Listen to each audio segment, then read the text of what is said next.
This video is brought to you by Squarespace. Hey friends, in today's video I want to give you a review and provide a ton of photo examples of a remarkable little lens. This is the TT Artisan 27mm 2.8 autofocus lens. To my knowledge, this is the most affordable autofocus lens made for the Fuji X system, including Fuji's cheaper XC lenses. I spent a lot of time with this lens over the past few months and really taken my time with it. So I'd like to give you my honest opinion for the perspective of a new photographer looking at this as possibly your first lens and an intro into the Fuji system. And more than anything, I'll tell you, I think the best evidence of whether this lens is for you or not is my photo examples. So I'll be sprinkling those in as examples throughout the review. While in general I do have positive things to say about the lens for new or first-time photographers, I do want to start by telling you the bad with this lens. At this price point, there's for sure going to be some compromises, and one of the biggest is just the build quality of it. And you can hear the example of that. In general, it's just sort of plasticky. It's flimsy, dare I say. And while the clicked aperture does feel actually pretty good, let's see if I can. Also, if you manual focus, that feels nice and damped also. But my big issue is the housing for the front element. Actually, something you can hear. You're not supposed to touch the front element, but I'm gonna, just to help you hear that it rattles around. It's not tight in that housing, and that's actually pretty concerning. That means that it's going to be inconsistent, right? Even tiny movements, tiny differences forward to back, or just vertical, side to side, top to bottom with that lens, that front element, is going to affect the image quality of the lens. Unless that's just some sort of cover, you know, it could be just a plastic cover and the front element could really be the one under that. I don't know for sure. I guess I haven't looked at the diagrams, but I tend to think it's probably an actual element. So your copy may not have that same issue, but mine definitely does, and that's a bit concerning. But I will say that one cool thing about this lens is the rear on the back. This cover, which has a built-in port right here. It's a USB-C port, which is used to keep the firmware updated. I think that's awesome. I wish more lenses had that sort of functionality, came with that functionality, and it's USB-C. That's amazing. I'm not used to expecting that from Chinese companies. Usually they give you that mini USB stuff, but anyway, that's kind of refreshing and kind of cool. There's also a lens hood that comes with it, although it's tiny. That will go on the front here.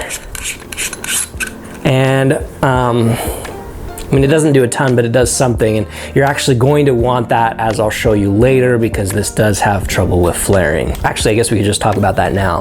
The flaring and ghosting on this lens is just really bad. So with higher quality lenses, the outer element is usually coated in such a way to reduce the flaring or haze that you'll be seeing. Ghosting refers to the sort of reflection or bright ovals of light created from the lens elements as they're reflected out from the sun, and that also shows up in this lens. But for some people, they don't mind these artifacts or even enjoy those effects. But even if you like these effects, the problem is that it's inconsistent and you can't really control or plan on specific results, which limits being able to go into a shoot where you're shooting into the light or into the sun with any degree of intentionality. In other words, the results are pretty random. Additionally, my copy of this lens is not very sharp. I haven't done any scientific sharpness tests, but it's not hard to see from these shots at higher apertures on a tripod that while it's fine, it's okay, you're not gonna get any stunning micro contrast out of this lens. So that's fine if you tend to just do snapshotty stuff with handheld in nature. You don't plan to have high quality prints or take your architectural or landscape photography very seriously, then it's probably fine, but not otherwise.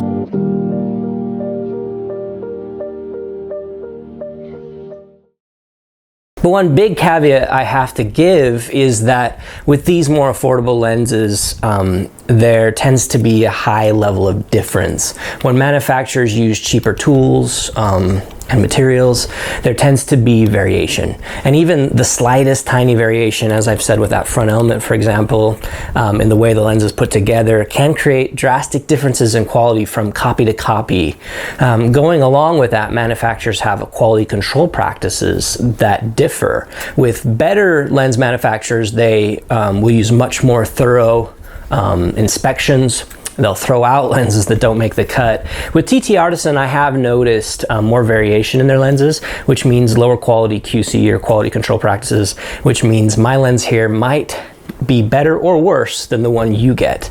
So since it's not the sharpest lens in the drawer, if you plan to do high quality landscape or architectural photography, or if you want to photograph products or artwork where everything needs to be in focus across the image plane and you can't compromise on quality, this is not the lens I would recommend. There are higher quality, affordable lenses which are manual focus, which will work better, for instance, in those scenarios where having autofocus isn't a requirement. But it's not all bad. And in general, I actually really like this lens, even in spite of everything I've said so far. But before I get into some of those more positives, I'd like to tell you a bit more about this video's sponsor, Squarespace. I've been using Squarespace for almost 20 years for dozens of personal projects, and I think the thing I enjoy most about Squarespace is just how dead simple it is to create a new website. It's not hard to find nice looking templates to start with, especially as a photographer. This is really where Squarespace shines. Here I am using the time that I'm doing this ad to take the chance to update my event photography website, which I've been neglecting.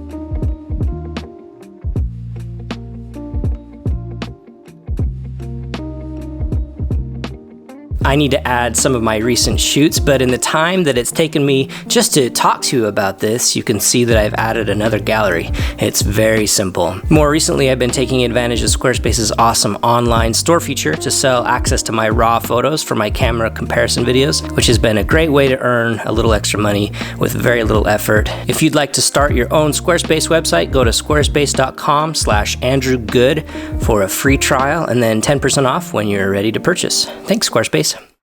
Okay, so where I think this lens works great is in a documentary or portrait setting where, personally, I don't care about having the sharpest lens in the world. While this lens isn't the fastest autofocuser, I found it to focus on the face reliably and plenty quickly for me on my X-T4, which is the device that I used throughout this test. And when shooting in a documentary or portrait setting, usually only part of the image needs to be in focus anyway and sharp. Everything else falls off into blur, and in those situations, it's plenty sharp. In fact, lenses that are too sharp on cameras that are too sharp, sensors that are too sharp, are sometimes not ideal on the face. And sometimes I find myself softening photos or on faces because there's just too many blemishes that are viewable. So for me, I had no problem taking this lens along with me to paid work, and my clients loved the results and were none the wiser that this was quote unquote a cheap lens. Obviously, I took along a tighter lens as well. You wouldn't just shoot with a mid-range focal length lens like this only in a portrait setting, but I still used it and the results were fine. They were great.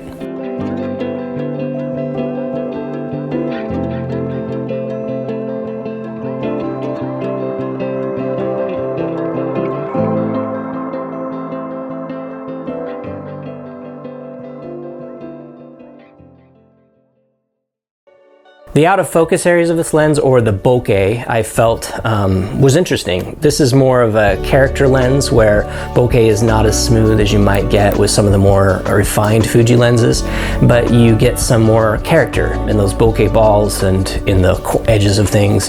Some people really enjoy this effect, and I happen to be one of them. Most people who look at your photos don't usually notice or care what is out of focus. So I do think this is something that newer photographers fixate on a little more than perhaps they should.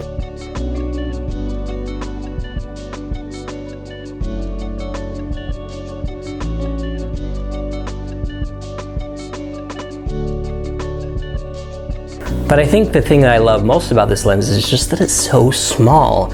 It's also really affordable, and it has autofocus, which I tend to do a lot of manual focus, but if I was new at photography and intimidated by getting shots in focus with a manual focus lens, I would for sure get a lens like this. And I strongly recommend it for newer photographers who want to start learning, shooting around, who don't take themselves too serious yet. This is a great lens. It's also a nice mid focal length, so it's going to work great you know, as a shoot around. So it'll work great in tight spaces, it'll work great in outside and other areas. You might pair it with something with a tighter focal length. So buy this one for when you shoot a little wider and more documentary or on the street. This is a great lens for street photography. But if you want to do more portrait stuff or wildlife or shoot at a distance, you can get a tighter focal one, and you'll still have money to do so because, again, this is so affordable. But again, if you're planning on using a tripod to get high quality landscape or architectural photography, this is not your lens. You'll be disappointed. But that's all I got for you about the TT Artisan 27mm 2.8. And like always, remember to do good with your camera, and we'll talk to you again real soon.